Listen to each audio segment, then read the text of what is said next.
Les innovations technologiques au service de l'éducation au cœur du débat du 11e Forum TIC. Succès de taille pour cette édition qui s'est tenue à Saint-Guilain. Une journée thématique entièrement dédiée aux environnements numériques de travail en milieu académique. En termes de participants, on avait 250 inscrits, ce qui était exceptionnel. Et l'engouement des participants, je pense, quand même se ressent au niveau des ateliers qui ont été organisés. L'histoire nous montre que équiper uniquement de moyens matériels, ça ne marche pas. Par contre, intéresser les gens, les former, leur demander d'avoir des projets avec les outils, ça marche.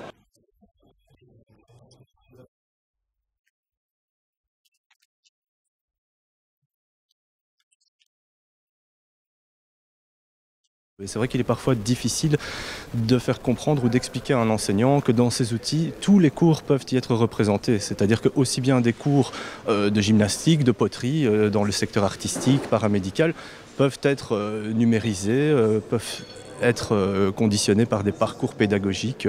Concernant la formation, moi j'espère vraiment qu'avec la réforme de la formation des enseignants qui est en route, avec toutes les réflexions autour du pacte pour un enseignement d'excellence, on va vraiment mettre les priorités là où elles doivent être, donc dans la formation des enseignants. L'avenir pédagogique réside aussi dans ces technologies qui vont de plus en plus se développer, qui vont de plus en plus faire l'apparition dans toutes les classes, que ce soit même à d'autres niveaux d'enseignement comme le primaire, le secondaire aussi. Donc là je crois qu'il est vraiment important que chaque enseignant prenne conscience des avantages que tous ces outils peuvent leur apporter. Je pense que ce genre de forum est très très intéressant pour les enseignants et pour nous. Et il est clair que chaque fois qu'on organise un tel forum, on se rend compte que les semaines qui suivent, on a un taux d'utilisation qui accroît. Et donc, je pense que c'est tout à fait nécessaire.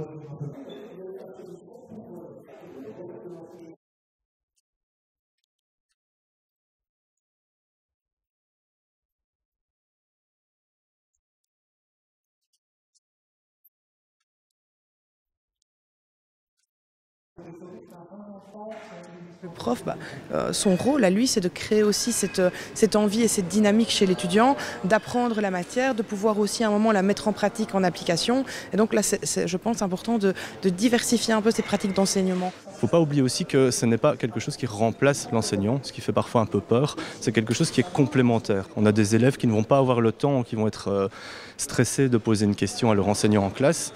Il y a après des forums, il y a possibilité de contacter son enseignant en dehors du cours, ce qui peut parfois être une facilité pour les élèves. C'est un outil qui pour moi est un outil de communication tout en étant un outil pédagogique. J'ai bon espoir que dans quelques années, tout le monde soit sur les plateformes pédagogiques, tout le monde utilise le mail, tout le monde partage des fichiers. Mon rêve simplement, c'est que tout le monde puisse justement apprivoiser ces technologies et les utiliser. Une maîtrise totale de tous les concepts appris au cours, qu'ils s'épanouissent dans leur avenir professionnel.